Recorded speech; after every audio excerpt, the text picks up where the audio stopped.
오순절과 성령 강림 하는 제목으로 함께 말씀을 나누도록 하겠습니다. 성도는 세상 나라의 시민이면서 하나님 나라의 시민인 이중 국적자들입니다. 그러기에 세상 나라 법도 지켜야 되고 하나님의 나라 법도 지켜야 됩니다. 그러면서 또 하나님 나라는 세상 나라와 구별되고 분리되기도 해야 됩니다.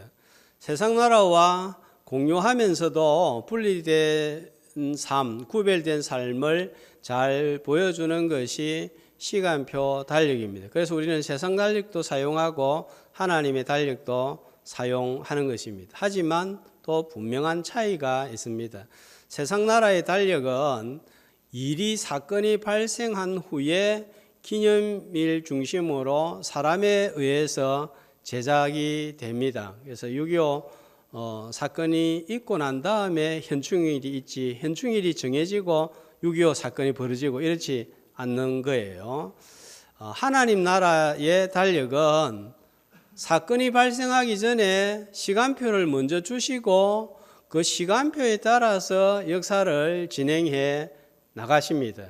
하나님께서 6월절이라는 시간표를 주시고 이스라엘 백성들을 애굽에서 구원하여 내시고, 또 하나님께서 십자가 사건을 이 6월절 시간을 통하여 미리 정하여 주시고 그 시간표에 맞게 예수님이 또 십자가에서 돌아가십니다. 그래서 레위기 23장 2절은 이런 시간표를 가리켜서 뭐라고 말씀을 하고 있습니까? 나의 절기, 하나님의 시간표, 나의 시간표, 여호와의 절기, 하나님의 시간표 하고 있습니다. 세상 시간표와 구별이 되어서 하나님께서 역사를 어떻게 진행시켜 나갈 것인가 하는 것을 미리 알려주고 있고, 또 이런 하나님의 역사에 성도는 어떻게 참여할지도 계시를 하고 있습니다. 우리 고신교단 목회자들은 개혁주의 사상에 뿌리를 두고 있기 때문에 대부분 설교 내용이 하나님이 하신다, 하나님의 열심으로 이루어진다, 하나님의 은혜로 다 된다라는 주 내용을 이루고 있습니다. 이러한 사상, 말씀은 하나님의 은혜, 하나님의 절대 주권을 강조하는 아주 큰 강점이 있지만, 이걸 너무 강조하다 보면 그러면 사람이 해야 할 책임과 의무를 등한시하는 약점도 있습니다. 오늘은 성령 강림주일입니다. 성탄절에 우리가 기쁘다 구주 오셨네 이렇게 찬양하면서 예배를 드리고 성육하신 주님을 경배를 합니다. 이에 반하여서 이 기쁜 소식을 온 세상 전하세, 성령이 오셨네 이렇게 찬양하면서 찬송하면서 성령님을 경배하고 오신 성령님을 예배하고 성령님을 찬양하는 것은 상대적으로 소홀한 것 같습니다. 성령 강림주의를 강조하거나 지키지 않는 교회들도 많이 있습니다. 아마 대부분 더 많은 교회가 성령 강림주의를 지키지 않고 강조하지 않는 것 같습니다. 성탄절 못지않게 중요한 절기이지만 가볍게 여겨지고 있습니다. 이런 현상은 7월 상반기 감사주의를 맥주 감사주의라 이름 붙인 것에서 잘 나타나고 있습니다. 과거에 우리 신앙의 선배들이 어떻게 하면 하나님을 잘 섬길 것인가 하는 좋은 뜻으로 우리나라의 보리 추수 때에 맞추어서 감사주일로 지킨 것이 이제는 완전히 굳어져서 이제는 구분하려고 하면은 이걸 의아스럽게 생각하고 불편하게 생각하고 뭐가 뭔지 잘 모르겠다 이렇게 될 수가 있습니다. 성령님의 오심은 성자의 오심과 똑같이 중요합니다. 구원 역사를 보면 성육신, 죽음, 부활과 성천, 성령 강림 재림입니다. 앞에 것은 낮아지심, 위에 것은 높아지심으로 우리의 구원이 완성이 됩니다. 이 중에 하나라도 빠지면 온전한 구원이 될 수가 없습니다. 그런데 성령 강림을 빼버리면 안 되는 것이죠. 이제라도 성령님의 오심과 일어난 사건을 말씀을 통해서 살필 때 구원의 큰 일을 행하신 삼위 하나님을 경배하는 것과 더불어 우리의 책임과 의무를 다함으로 구원의 큰 일에 동참하는 교회와 성도가 되시기를 주님의 이름으로 축복합니다. 자, 하나님은 신약에 이루어질 구원의 큰 일에 대하여 미리 시간표를 정해 주셨는데 이스라엘의 7대 절기가 되겠습니다. 자, 예수님이 오시기 3,500년 전에 이렇게 계절에 따라서 크게 봄절기, 가을절기로 나누었습니다. 6월절은 1월 14일이 되겠습니다. 그 다음에 무교절은 1월 15일부터 한 주간을 지킵니다. 초실절은 1월 16일이 되겠습니다. 그때부터 초실절부터 50일째가 된다고 해서 오순절이라 부르게 됩니다. 자, 가을 절기는 재림과 관련되어 있기 때문에 또 가을에 하도록 하겠습니다. 자, 이렇게 좀 알고 각 절기를 좀 도표로 세분화해서 보도록 하겠습니다. 자, 지난번에도 보여드렸는데 막 복잡할 것 같은데 잘 보면 헷갈리지 않습니다. 역시 봄절기, 가을절기로 나누어집니다. 그죠?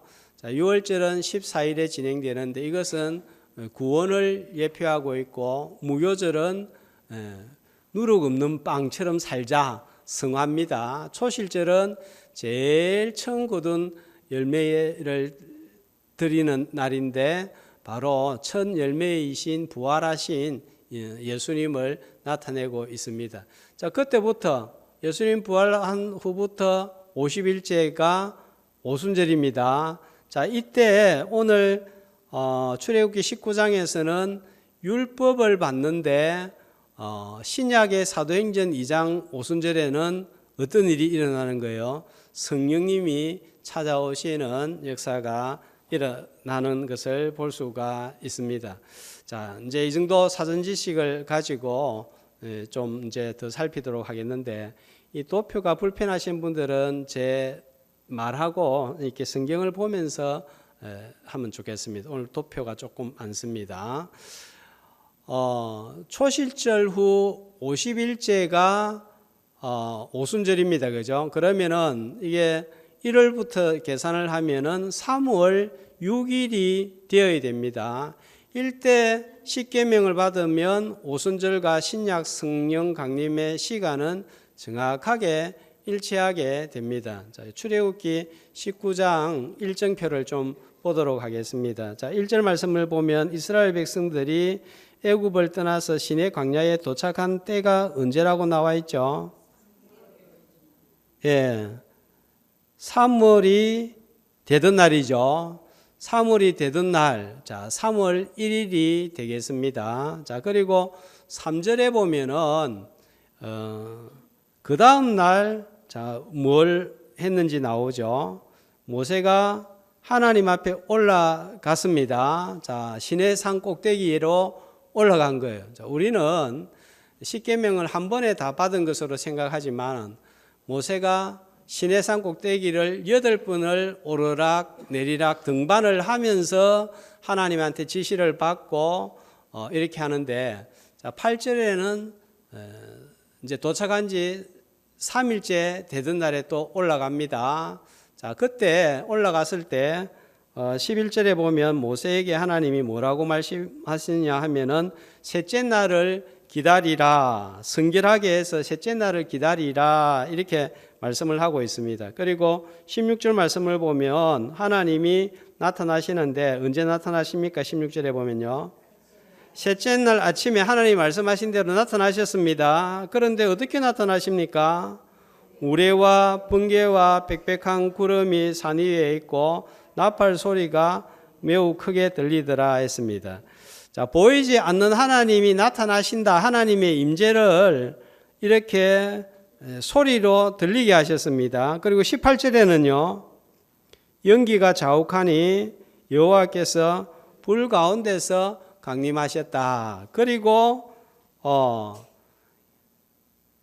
네 번째로 시내산에 올라가서 율법을 받고 이제 4일째에 그러니까 6일째에 3월 6일에 50일째가 되던 날에 십계명을 모세가 이스라엘 백성들에게 선포하게 되는데 이때가 이제 오순절이 되겠습니다. 자, 이때 신약 사도행전 2장에서는 성령님이 강림하는 것을 볼 수가 있습니다. 자, 여기에 보면 어떻게 임재하셨는지도 나오는 것을 보게 됩니다. 자, 이것이 시내 광야에 머무른 동안 일어난 일이었습니다. 시내 광야에서 얼마나 머물렀죠?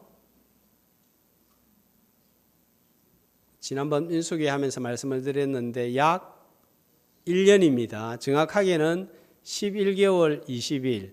자, 이 시간은 굉장히 중요합니다. 얼마나 중요한지 그 시내 광야에서 일어난 기록의 양을 보면 알 수가 있습니다. 자, 시내 광야에서 일어난 기록이 어디에서부터 어디까지인가 하면은 출애굽기 19장부터 40장까지. 그럼 몇 장이에요? 21장. 레위기 전체입니다. 27장입니다. 그리고 민수기 1장에서 10장까지는 10장입니다. 그럼 전부 다 몇 장입니까? 58장이 되겠죠. 창세기가 몇 장입니까? 50장밖에 안 되죠. 이렇게 한 장소에서 일어난 일을 무려 58장이나 기록한 기록은 성경 어디에서도 찾아볼 수가 없습니다. 그만큼 시내 광야에서 일어난 일들과 시간은 중요하다 하는 것을 강조하고 있습니다. 시내산 사건들의 특징을 사도행전 2장과 비교해 보면 공통점과 차이점이 있는데 이를 가리켜서 연속성과 불연속성이라고 합니다. 출애굽기 19장보다도 사도행전 2장의 성령의 오심은 훨씬 더 진전되고 풍성한 축복이 담겨 있습니다. 자, 어떤 축복이 담겨 있고 또 사도행전에는 더 진전된 축복은 어떤 것인지 비교하면서 살펴보도록 하겠습니다. 첫 번째로 16절에 보니까 하나님이 임재하시는데 아까 어떻게 나타나셨다고요? 우레와 번개와 나팔 소리. 자, 이거는 뭡니까? 우레, 번개, 나팔은 소리죠. 들리는 거죠. 그 다음에 구름과 18절에서는요. 연기와 그 다음에 불은 보이는 거죠. 소리와 들리는 소리와 보이는 것으로 나타난 것처럼 자, 사도행전 2장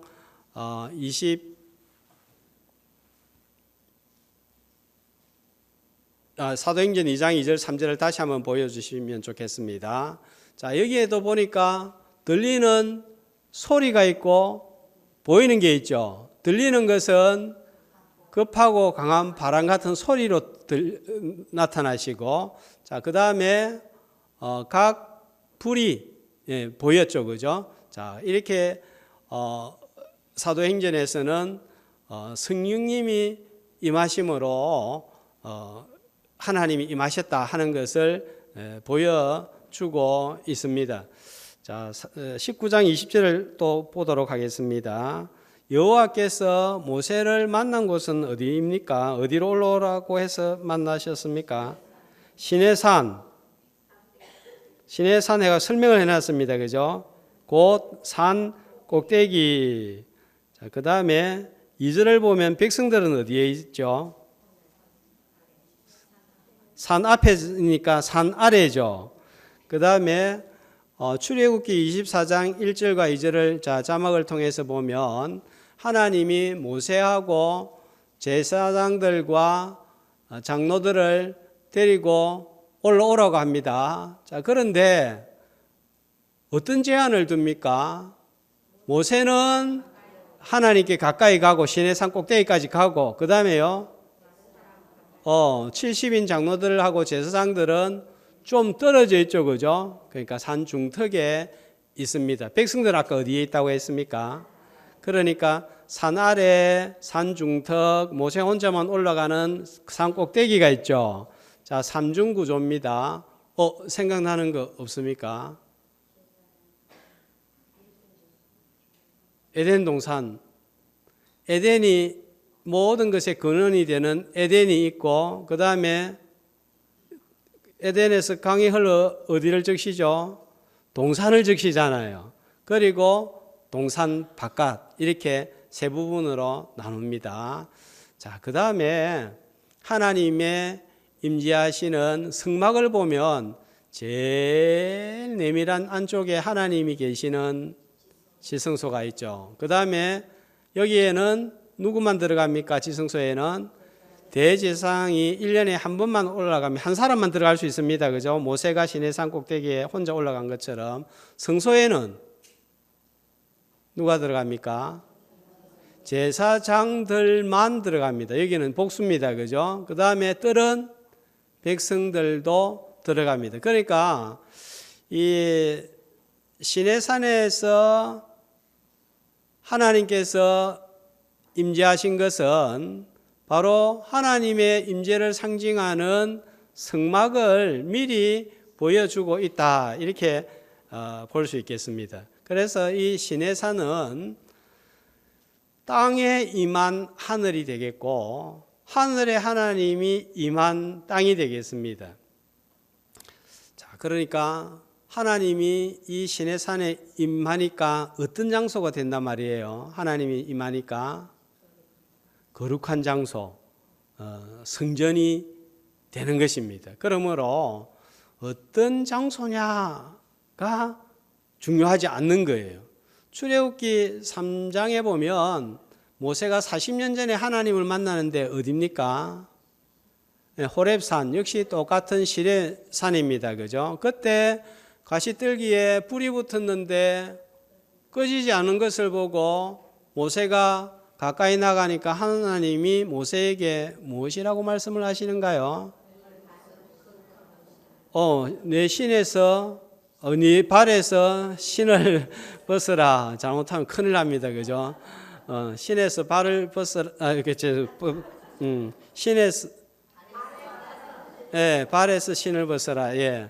자, 그리고 왜 그렇게 말씀을 하십니까? 거룩한 곳이니까. 거룩한 곳을 우리는 너무 이제 유식하기 때문에 한자로 잘 압니다. 두 자로 뭡니까? 거룩한 곳을 성전이라고 하는 것입니다.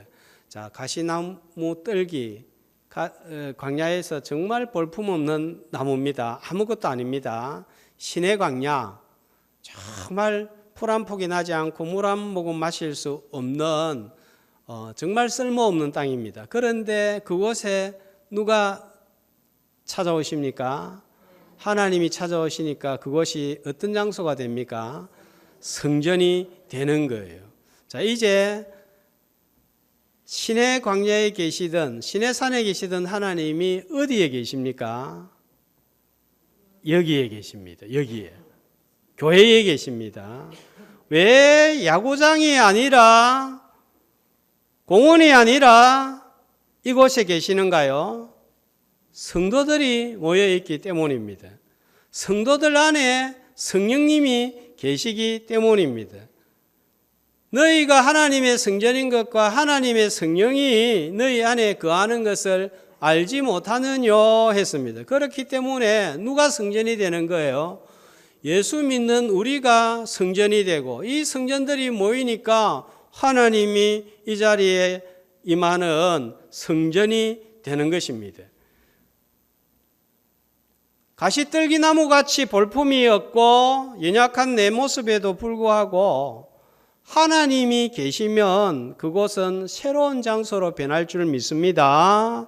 사막이나 궁궐이나 내 주 성령 모신 곳이라면 그 어디나 하늘나라가 임할 줄로 믿습니다. 시내산에 임재하신 하나님은 이제 성령으로 우리 안에 거하심으로 훨씬 더 풍성한 은혜와 복을 누리게 하셨습니다. 오늘 성령 강림 주일에 내 안에 계신 성령님을 믿고 한영하고 의지할 때 새 힘을 얻는 은혜의 주일이 되시기를 주님의 이름으로 축복합니다. 자, 그 다음에 이 시내 광야에서 오순절에 하나님이 모세를 통해서 주신 것은 무엇이라고요? 율법 십계명 말씀이었습니다. 그리고 24장 1절에 보면은 이제 언약을 맺습니다.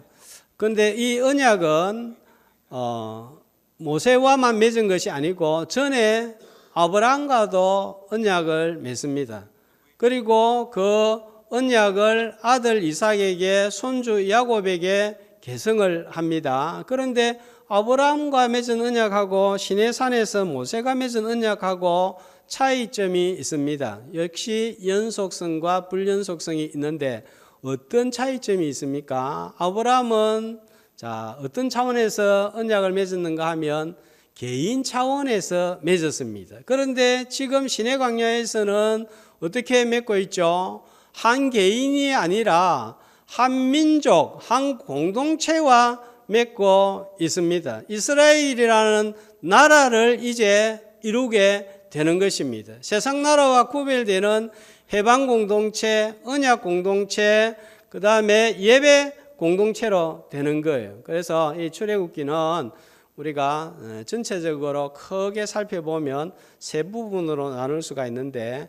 1장에서 12장까지는 이스라엘 백성들을 애굽에서 하나님께서 어떻게 건져내셨는가, 어떻게 구원하셨는가 하는 것을 알려주고 있고, 그 다음에 13장부터 18장까지는 하나님께서 구원하신 백성들을 어떻게 인도하고 보호하셨는가, 대표적으로 어떻게 인도하고 보호하셨습니까? 낮에는 구름 기둥으로, 밤에는 불 기둥으로, 농사를 안 지어도 만나를 내리고 반석에서 생수가 나게 하심으로 인도하시고 보호하셨습니다. 그 다음에 19장부터 40장까지는 율법이 주어지면서 이제는 이렇게 하나님의 구원을 받고 인도와 보호하심을 받는 백성들은 어떻게 살아야 되는가 하는 문제를 다루고 있는데 그 지침이 어디에서 주어졌단 말입니까? 시내 광야에서 주어졌습니다. 그리고 이제는 구원받은 백성이 되었기 때문에 구원을 찬송하여야 되고 또 말씀 언약을 지켜야 되고 예배하는 공동체로 살아야 된다 하는 것을 알려주고 있습니다. 사도행전 2장은 성령 하나님이 강림하심으로 새로운 공동체가 이루어지는데 새로운 나라가 설립이 되는데 바로 그 새 공동체가 뭐란 말인가요? 교회이다 하는 것입니다. 그러므로 제자들은 성령을 받고 복음을 전파했습니다. 성령 공동체가 되었습니다. 그러므로 출애굽기 19장은 신약에 세워질 교회의 청사진을 미리 보여준 거예요. 이제 우리의 남은 구원은 예수님의 성육하심, 죽음, 부활 성천, 오순절 성령 강림, 그 다음에 이제 남은 게 뭡니까? 재림만 남아 있습니다. 그러므로 성도는 이루어진 구원과 이루어지지 않은 구원 사이에 살고 있습니다. 어떻게 살아야 될까요? 우리는 주신 말씀을 지키면서 살아야 합니다. 말씀을 지키는 이유는 다시 한번 또 말씀드립니다. 구원받기 위해서가 아니라 우리가 이미 구원을 받았기 때문에 이 말씀을 지키는 것입니다. 그래서 이 십계명 율법이 언제 어디에서 주어지는지를 늘 기억하는 것이 좋겠습니다. 홍해를 건너기 전에, 홍해를 건넌 후에 언제 율법을 주신 거예요? 건넌 후에. 그러니까 홍해를 건넜다는 것은 죽음을 통과한 후에 구원받은 후에 주셨다는 것입니다. 어디에습니까? 어디에서 주셨다고요? 애굽이 아니죠. 자, 애굽에서 율법을 먼저 주시면서 너희들이 이 율법을 다 지키면 애굽에서 구원시켜 주시고 빼 주시겠다 하지 않았습니다. 자, 이 말씀은 먼저 구원을 시켜 놓고 난 다음에 그 다음에 이 율법을 지키라 하는 의미로 시내 강야에서 율법을 주고 계시는 것입니다. 하이델베르그 교리문답 이문처럼 우리는 죄와 비참함에서 빠져나오기 위해서 구원을 받기 위해서 우리가 율법을 지키는 게 아니에요. 그죠? 자, 우리는 왜 하나님께 율법을 지킴으로 감사를 드립니까? 나의 죄와 비참함이 너무 큰데 예수 그리스도 구속주를 통해서 구원을 가져다 주셨기 때문에 이제 하나님의 말씀을 지킴으로 그 감사의 반응으로서 구원받은 반응으로서 감사해서 은혜가 커서 이 말씀을 지킨다 하는 그런 의미가 되겠습니다.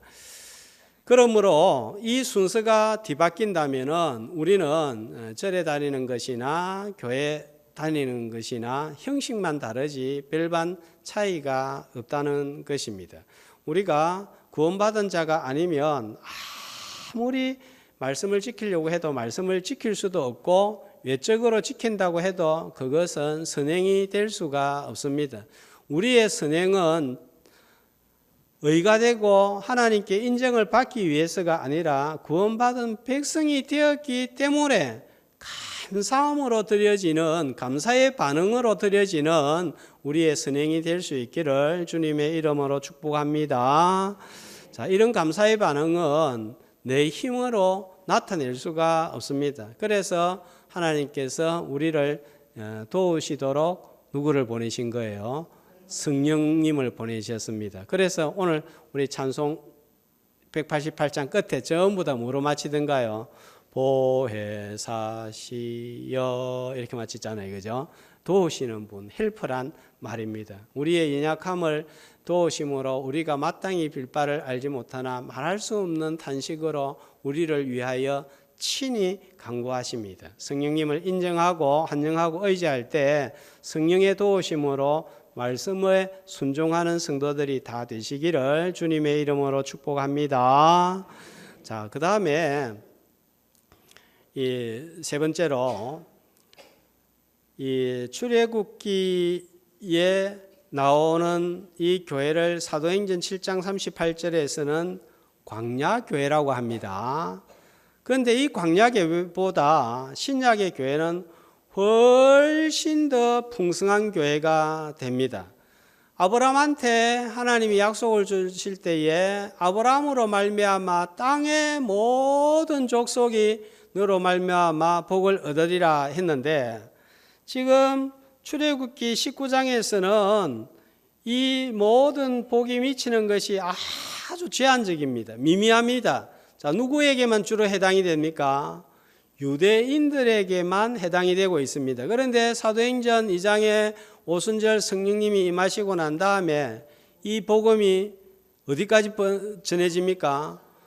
이방까지, 땅끝까지 확장이 되는 거예요. 사도행전 8장에 에디오피아 내시가 빌립에게서 세례를 받고 사도행전 10장에서 이방인 백부장 고넬료 같은 이들이 함께 참여하는 공동체가 되었습니다.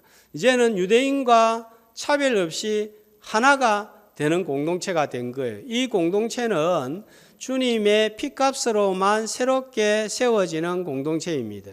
유대인이라는 인종의 경계, 신의 광야, 성막, 성전이라는 제한된 장소의 경계를 허물어야 했기 때문입니다. 이 벽을 누가 허물었습니까? 막힌 담을 허시사, 누가요? 예수 그리스도의 십자가로 헐었습니다. 바벨탑 사건으로 언어가 통하지 않아 분열이 되어지고 흩어졌는데 성령 강림으로 어느 일치 사건이 일어나면서 하나 되는 공동체를 이루게 되었습니다. 이제 교회는 우리만을 위한 공동체가 아니라 세상을 향하여 열린 공동체로서 한 사람이라도 더 구원의 반열로 인도하기 위하여 힘쓰고 애써야 합니다. 자, 그러기 위해서 먼저 우리 안에 막힌 담이 허물어 줘야 됩니다. 사단이 잘 하는 일은 벽을 쌓아서 분열하고 다투게 합니다.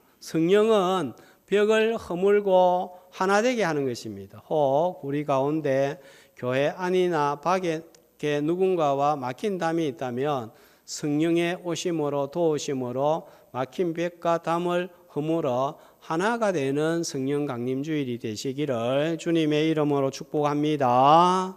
자, 하나님은 애굽에서 이스라엘을 불러내어 홍해를 건너게 하신 후에 시내 광야에서 어떤 민족과도 맺지 않는 새로운 언약 공동체를 세우셨습니다. 왜 이런 놀라운 공동체를 세우셨을까요? 목적이 무엇일까요? 자, 중요한 말씀이 이제 5절, 6절에 나와 있습니다. 자, 왜 세우셨습니까? 5절에 보면 내 언약을 지키면 했습니다.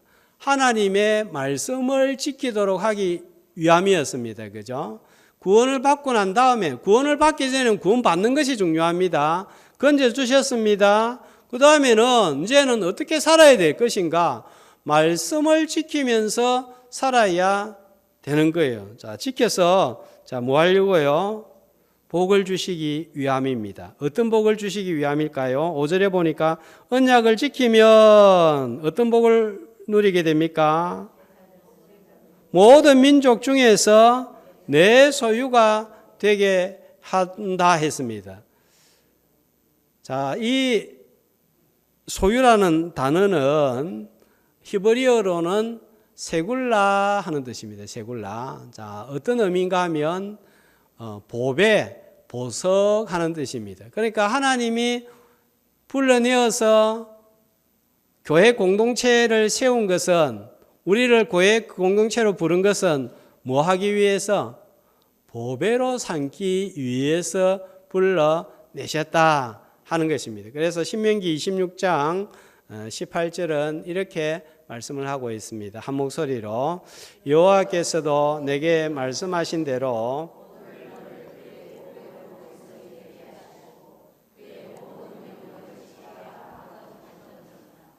자, 보배로운 백성이 되게 하도록, 보배가 되게 하기 위해서 우리를 부르셨습니다. 자, 우리가 가진 소유물들이 많이 있습니다. 뭐가 제일 중요합니까? 뭐가 제일 중요합니까? 금방 답이 나올 것 같은데. 돈. 돈이 중요하고, 또 건강도 중요하고, 요즘은 또 없으면 못 사는 거 뭡니까? 스마트폰. 이거 없으면 못 살잖아요. 오늘 예배에 나왔는데 스마트폰을 안 가져왔다. 예배 제대로 안 드려질걸요. 빨리 집에 가서 스마트폰 뭐 문자 왔을까? 가서 보면 어떤 문자 와 있습니까? 쿠팡에서 1,000원 할인 쿠폰이 있으니까 빨리 찾아가세요. 이런 게 나와 있습니다. 자, 스마트폰, 자동차, 집. 그런데 돈, 건강도 중요하고 집도 중요하고 스마트폰도 중요한데 이것과는 비교가 되지 않는 보물이 우리 집에 있습니다. 뭡니까? 자녀들입니다. 부모님들입니다. 어떤 것과도 비교할 수 없는 보물입니다. 자, 우리의 가치가 얼마나 될까요? 내가 가끔씩 내 자신을 생각할 때 쓸모도 없고 재능도 없고 능력도 없고 나가봐도 사람들이 알아주지도 않고 그래서 나는 막 존재감이 없다 이런 생각을 하면서 절망할 때가 있습니다. 자, 정말 그럴까요? 만약 내가 없어진다면 어떤 일이 발생할까요? 내 한 사람이 없어지면 내 한 사람 없다고 세상이 안 돌아가겠나? 돌던 지구가 멈추겠나? 그대로 24시간 자전하고 잘 돌아가겠지. 자, 그렇게 생각하시죠, 그죠? 내 한 사람 없다고 해서 인구가 그렇게 팍 줄지도 않겠지. 잘 돌아가겠지. 세상은 돌아가고 지구는 그대로 24시간 동안에 한 바퀴 돌아갈지 모르겠지만 우리 집에는 난리가 납니다. 왜요? 보물이 없어졌기 때문입니다. 부모님들은 내가 없어지면 살 수가 없습니다. 일상생활을 할 수가 없습니다. 자녀들도 마찬가지입니다. 부모인, 어머니인, 아빠인 내가 없어졌다. 우리 집 어떻게 되겠어요? 아이고 잔소리도 안 하고 시원하고 좋겠다. 안 되죠. 큰일 나는 거예요. 그만큼 우리는 이것만 봐도 보배로운 존재입니다. 이 정도 보배로운 존재이면 내가 충분히 가치가 있지 않습니까? 그런데 하나님은 우리의 아버지가 되십니다. 우주가 대단하고 넓고 지구가 거대하고 대단하고 권력이 높은 자리가 대단하지만 하나님은 이런 것들을 위해서 그리스도를 보내지 않았습니다. 이런 것들을 위해서 성령을 보내시지 않았습니다. 누구를 위해 보내셨습니까? 나를 위해서 하나뿐인 아들을 보내시고 십자가에 죽게 하신 거예요. 우리가 아직 죄인 되었을 때에 그리스도께서 우리를 위하여 죽으심으로 하나님께서 우리에 대한 자기의 사랑을 확정하셨느니라. 성령을 보내셔서 이제는 하나님이 얼마나 나를 사랑하는지를 알게 하시고 믿게 하시고 감격하게 하십니다. 자, 예수님이 하나뿐인 하나님의 아들로서 너를 위해서 십자가에 죽으셨다는 사실을 믿습니까? 성령님이 믿게 하시는 것인지 내가 믿으려고 해서 믿게 되는 게 아니에요. 아무리 공부를 해도 연구를 해도 많은 돈을 가져도 이것이 믿어지지 않는 사람들이 훨씬 많습니다. 우리나라에서는 10명 중에 1명 아니면 2명은 믿는데 8명은 이 사실이, 이 진리가 믿어지지 않습니다. 그렇게 볼 때 내가 얼마나 하나님의 사랑 가운데 거하게 되는지를 알 수가 있습니다. 천사를 위해서도 아닙니다. 왕을 위해서도 아닙니다.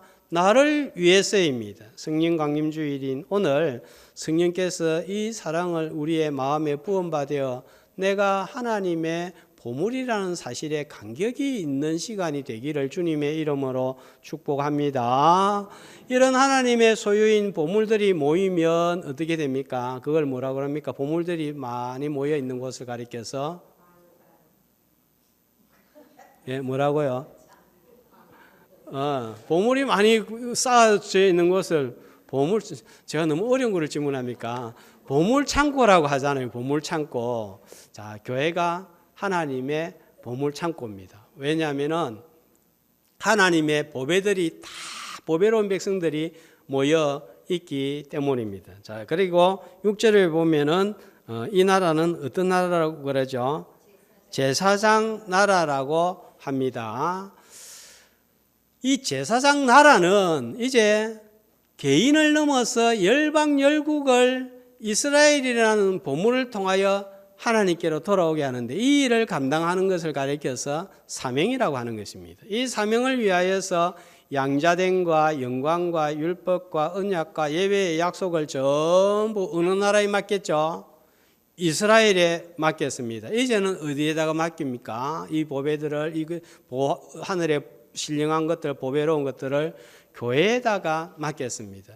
그래서 성령을 보내시고 말씀을 교회에 맡겼기 때문에 진리의 기둥과 터라고 합니다. 얼마나 중요하면 이것을 교회에다가 맡긴 거예요. 오늘 어제 밤에 이런 생각이 들었어요. 우리 교회 건물이 다른 백화점하고 비교해 보면 차이가 많이 나는데 그래도 우리 교회가 얼마나 대단한지, 얼마나 엄청난지. 왜요? 하나님이 이곳에 말씀을 맡겨주시고 성령을 보내시고 성도들을 이곳에 보내셨다 생각하니까 이보다 더 귀한 건물이 없고 이보다 더 귀한 것이, 보배로운 것이 없는 거예요. 그래서 하나님은 이 교회를 가리켜서 자기의 집이라고 했습니다. 하나님이 집이라고 그러고 성령님이 계시니까 성령의 전이라 그러고 또 예수님의 몸으로 샀기 때문에 그리스도의 몸이라고 합니다. 교회는 이방 나라와 백성들을 인도하기 위해서 세웠습니다. 요한계시록 7장 9절에서 10절에 보면 앞으로 이렇게 인도했을 때 어떤 결과가 일어나는지 이렇게 말씀합니다. 같이 크게 이 일 후에 내가 보니 각 나라와 족속과 백성과 방언에서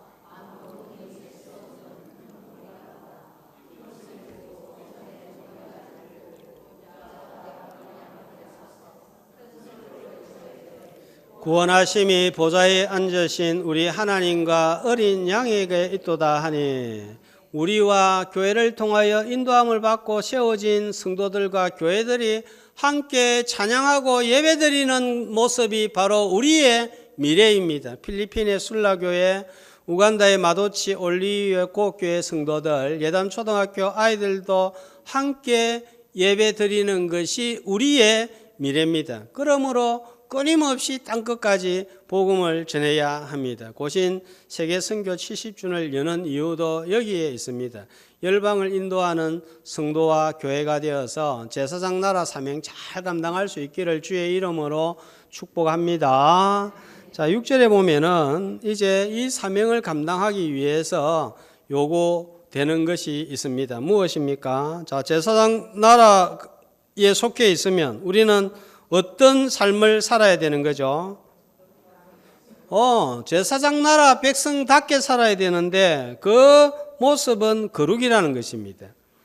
거룩은 하나님의 가장 대표적인 속성입니다. 초월적인 하나님의 본성입니다. 거룩하시기 때문에 우리는 하나님께 경외심을 가지고 두려움을 느낍니다. 자, 우리가 거룩하면 되게 도덕적인 윤리적인 깨끗함을 생각합니다. 네, 이것도 속할 수 있지만 이거는 본질이 아니에요. 하나님은 절대적으로 깨끗하고 흠이 없고 완전한 선이시고 최고 선이십니다. 그러나 윤리와 도덕보다 더 중요한 것은 구별이에요. 구별. 하나님은 만드신 피조물 세상과 구별되고 죄인과 구별되는 것입니다. 분리되는 것입니다. 우리도 이런 하나님의 속성인 거룩을 받았습니다.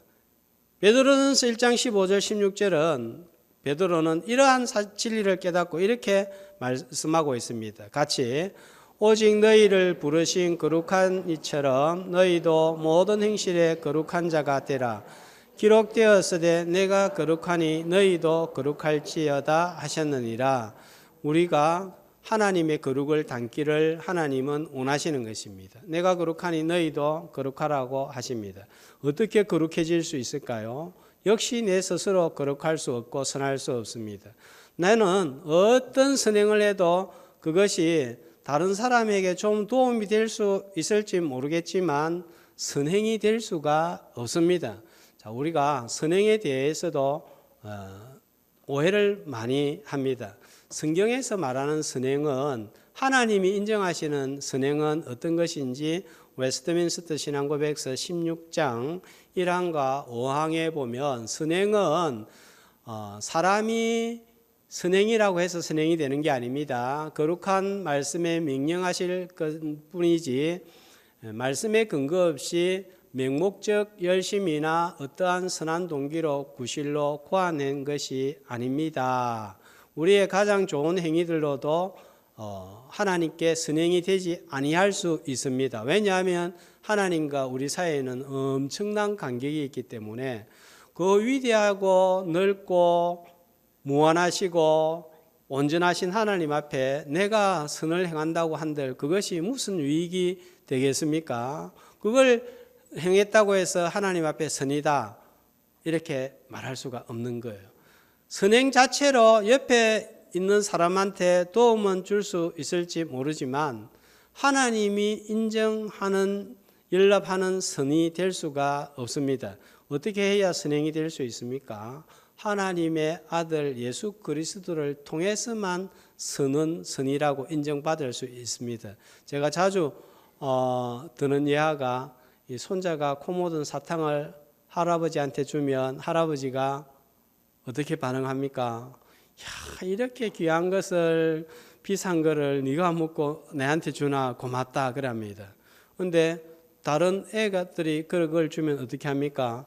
이놈 버릇없네. 누가 그렇게 가르치든 어른한테 그렇게 하죠. 그죠? 그런데 손자가 주면은 그게 받아들여집니다. 그걸 또 어떤 분들은 고맙다 하는 뿐만 아니라 받아가지고 또 할아버지 할머니 입에 넣어가지고 족족 더러운 거를 빨아먹습니다. 왜 그렇습니까? 내 아들의 아들이기 때문에 그렇게 되는 거예요. 하나님이 우리의 선행을 보실 때 우리의 모든 악을 대신 지신 예수 그리스도의 십자가라는 프리즘을 통해서 보기 때문에 그 선행이 되게 하시는 것입니다. 그러니까 나는 선행이 있을 수 있습니까? 없습니까? 하나도 없는 거예요. 그러니까 가끔씩 기도할 때 나의 모든 것들은 십자가 앞에, 안에, 밑에 다 감추어 주시고 아무 공로 없는 죄인이 예수님 이름으로 기도합니다 하는 이유가 여기에 있는 것입니다. 이런 선행을 행하도록 소원과 열심을 주시는 분이 바로 성령님이십니다. 나는 악을 행하려고 하는데 성령께서는 성언을 행할 것을 즐거워하게 하십니다. 그래서 죄와 선 사이에서 갈등하면서 지키지 못하는 내 모습을 보고 나는 공고한 사람이다, 죽을 사람이다, 누가 나를 이 사망의 몸에서 건져내리요 한탄합니다. 그때 생명의 성령의 법이 죄와 사망의 법에서 우리를 해방시키시는데 로마서 8장 3절 4절입니다. 한 목소리로 크게 읽겠습니다. 율법이 육신으로 말미암아 연약하여 할 수 없는 그것을 하나님은 하시나니 곧 죄로 말미암아 육신의 죄를 정하사 육신을 따르지 않고 그 영을 따라 행하는 우리에게 율법의 요구가 이루어지게 하려 하심이니라. 성령께서 우리로 하여금 신실하게 기꺼이 지키게 하십니다.